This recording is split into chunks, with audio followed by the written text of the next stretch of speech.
Hi, everyone. This is Jason coming to you live from CIS 2019. Joining me now is Crypto Stash of CryptoStash.com. He's also on YouTube, Crypto Stash.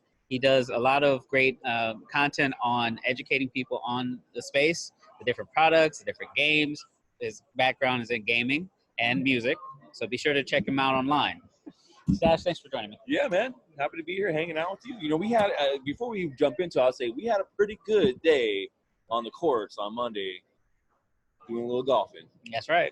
We went to Westchester Golf Course. If you're in Los Angeles, you probably know where that is. If you're not, it's right north of LAX. Mm-hmm. There's a pretty nice sized golf course over there. It was a event put on by Merrill's PR and Crypto Blockchain Plug, a local Bitcoin center in Inglewood, California. They put on an event, and it was a golf tournament. And we had a great time. All good people there. Yeah. You know, I love all those people that are doing great things. And, you know, we did end up last. We were in last place in many ways. But it was a lot of fun, and I love supporting a good cause. And so, yeah. I like to think we're just dedicated. Yeah, it was good hanging out with you. Yes, it was. Yes, and you taught me a lot. And full disclosure, I've never played golf before, and most of the things I know now came from this gentleman right here. And I don't know jack shit, so that's saying a lot right there. Play golf, people. So I wanted to ask a couple of questions, and I'm going to start with the question I ask everyone. Yeah. Is how did you first find crypto? How did you first get involved? So I first got involved. I first heard about Bitcoin and saw it in 2013. It was a random forum that I went on, and then I led to this website, and it was like, hey, you know, you can buy Bitcoin, and then it was like, you can also buy Litecoin. And on the website, when they were describing on this forum, it was like, oh, here's a new form of digital money that you can check out. And I was like, that's kind of interesting. I'm a tech guy, so I try and stay up on, you know, emerging technologies and things coming out. And so I didn't, you know, read too much about it, but I go to the website, and then I'm like, oh, there's a Litecoin too? Doesn't make sense. There's two coins that are like a new currency? Right. No, this is totally a scam. And I just disregarded it. And then it popped up in my feed essentially about a month or two later, the end of 2013. And that's when I really was like, okay, maybe I should take a second look at this and kind of like really try and learn what it actually is. Because I didn't go, it was just face value. You know, it seemed like, oh, that's cool. But into 2013 is when I really like dove in. I read the white paper by Satoshi. I started going on Bitcoin Talk and reading things there. And that's when I was like, oh my gosh, there's so much. I mean, there's so much to this. There's so much potential here. And everything, these things just, you know, like little synapses started firing my brain. I'm like, this is everything. This is going to be everything in the future. Everything is going to run off this technology. And this gives us an option that we've never had before. And so that was it. That's all it took. I jumped in. I bought my first Bitcoin at that time, the beginning of 2014-ish. And I was feeling good about it. And then bear market for 2 fucking years, man. So, you know, I kind of hodled through the 2014, 2015 time. And, you know, after that, 2016 kind of rolled around, and that's when it kind of came back on my radar. I was talking with one of my buddies who's also a musician, but also a tech guy.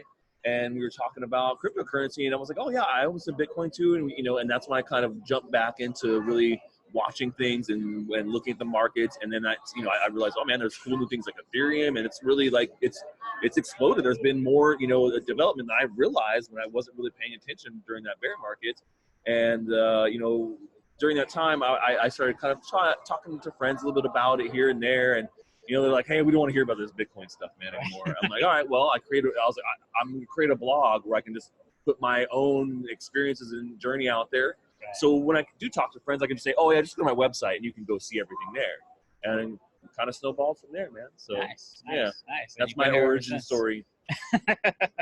Let me ask a few questions about your time in the space, as far as because you talked about the bear market, mm-hmm. You talked about the highs and lows, but has there been any issues that you've experienced that were more personal, as far as hurdles, things that came along that, like, say, you know, you had people who had invested in Mt. Gox, mm-hmm. right, and lost tons of money. I was very fortunate that that's where my Bitcoin was not at during that 2013 era. So there, you know, as far as hurdles that I've faced, you know, I've definitely been lucky.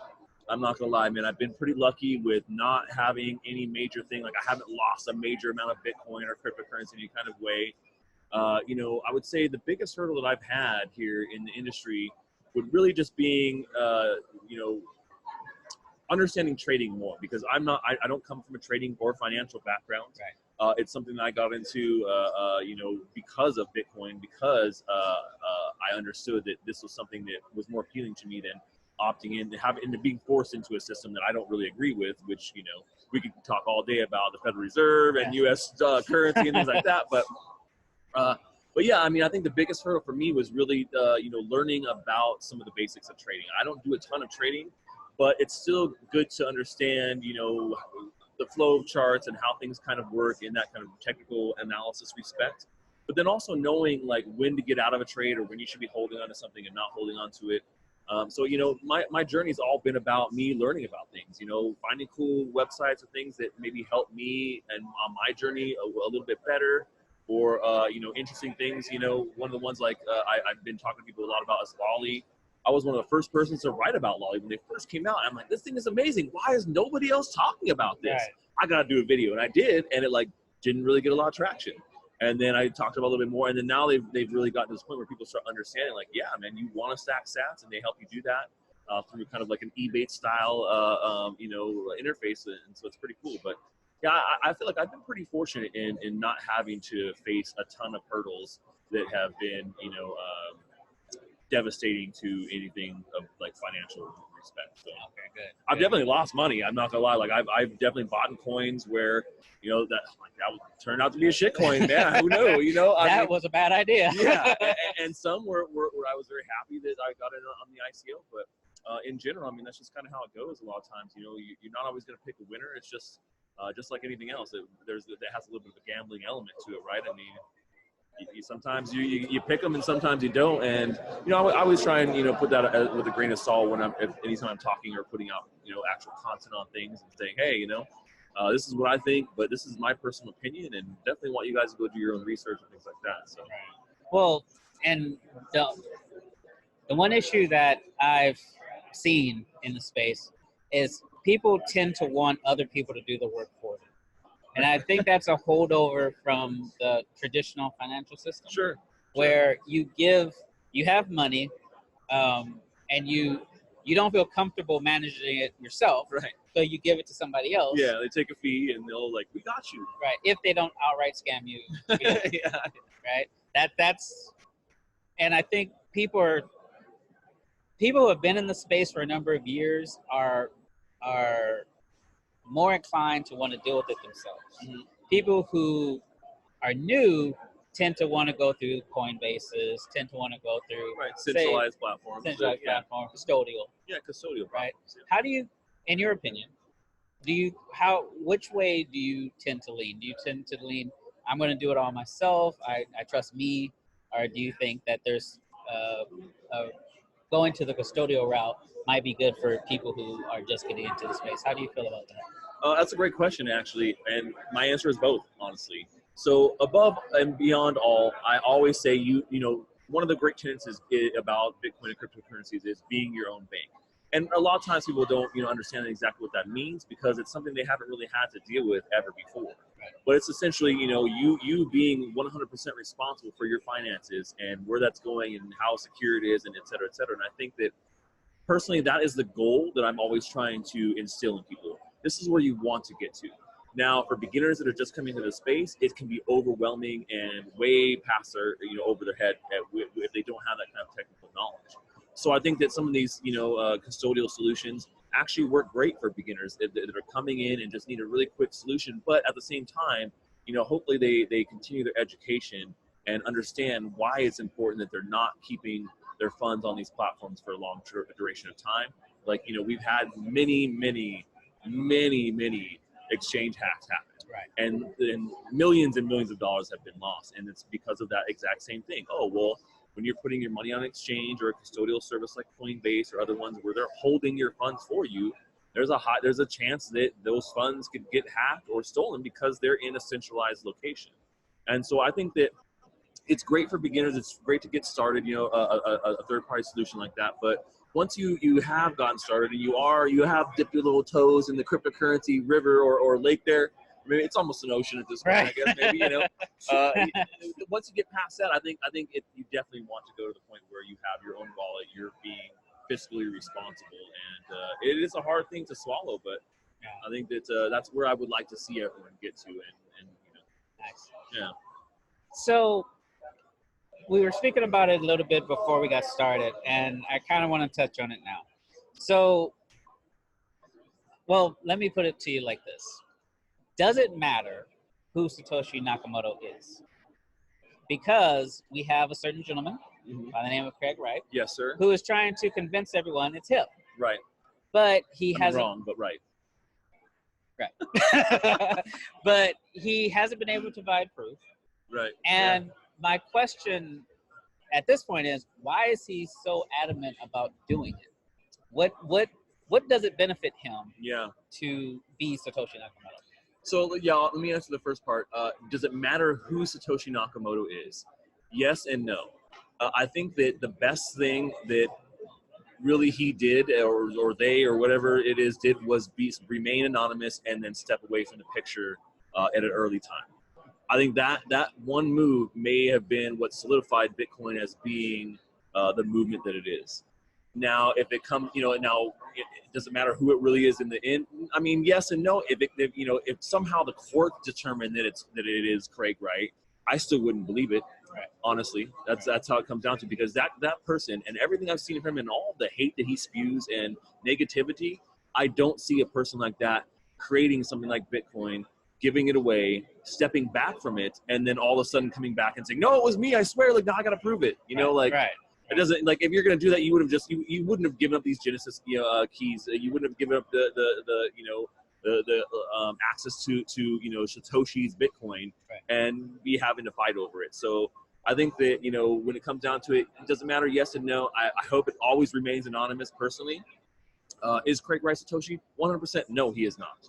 And I think that actually, in my opinion, I think the courts will probably find that to be the case as well. Well, they ruled against him in the last hearing with Climate Estate. Yeah. So, and he was supposed to pay, I forget how the figure, but it was a few million. Yeah, the Bitcoin that they essentially was part of their organization, and so it goes back to the Climate Estate. Yeah, exactly.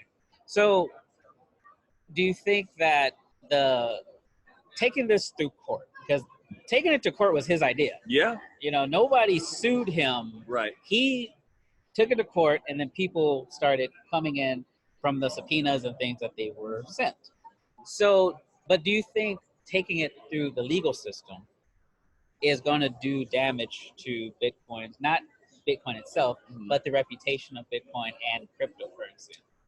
I mean, within the industry itself, maybe a little bit, but I think at this point, most people are heavily on one side or maybe the other side, but not. I don't really on the other side with him, but a few people, I guess.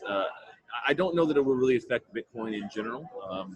If it is determined somehow that he is, maybe that has some sort of effect, but I honestly think most people just don't care. Yeah. It's like, well, who was the inventor of the credit card? There's so many things, like who invented the DVD player? Right. I don't know, man, but we use that shit all the time, and no one's like pissed off because it's some guy that they don't like. Right, exactly. Exactly. I mean, that's simple. And so, I mean, maybe it'll have an effect, but I just don't see it happening. I don't even see that being the case. And, why did he go to court to do it? Well, because you look at something called like legal precedent, right? And so, if there is some sort of legal ramifications, if he can say, look, I've proven, and here's precedents that I've proven that I am Satoshi Nakamoto, that gives him access to a lot more things that he could possibly utilize to try and generate more money. Well, maybe patents, things like that. Right. Yeah, exactly. Copyrights, which he's very known to do and patent a lot of things. So I really think that's the ploy there. And, he's essentially a troll. What it comes down to, we had patent trolls. Right, exactly. And that's essentially, I feel, what he's doing here. Yeah. Is he's doing a long-term patent troll game here and it's, not necessarily patented at this point, but to try and claim his right to Bitcoin and the fact that maybe he thinks he created it. So. Right. Wow. And that's just going to go on and on. I feel. And that's just personal opinion. Yeah, I mean, now and then he's got this legal battle with Peter McCormick and all. It's just something that's just ridiculous. The whole story behind it is just incredibly weird, and I don't know. Well, what I find interesting is one of the stories that I read, he was suing people who said he wasn't. Right. Yeah, and that's basically what Peter did. He was like, 100% this guy isn't, and they he aggressively pursued that he wasn't, and he's like, I'm suing you because you defamation of character, you know? Right. And once again, why? Because that's what people do, right? If you try and defame them, you say, oh, no, I am Satoshi Nakamoto, and you're saying I'm not, you're defaming me, and so that's another stepping stone in court that's legally there saying, no, look, see, I've tried to sue everyone who said I wasn't, just like Disney tries to sue everyone that tries to use their IP, their intellectual property, because that's how you hold on to something like that. And I think once again, it's just part of that whole point. Wow, it's a developing story, and it's a very interesting one too. If you like courtroom dramas, you should probably look into this. It's a real life courtroom It's drama. a real life courtroom. They couldn't make this shit up, man. Yeah, exactly. All right. Well, Stash, thank you for joining me today. Man, I appreciate always. you answering my questions. Yeah. And hopefully we can get another round of golf in pretty soon. All right, I'm down. Do we'll do it. We'll at least hit the driving range. That's what maybe a little more low pressure for us. I appreciate it. Thank you, sir. Yeah, no problem.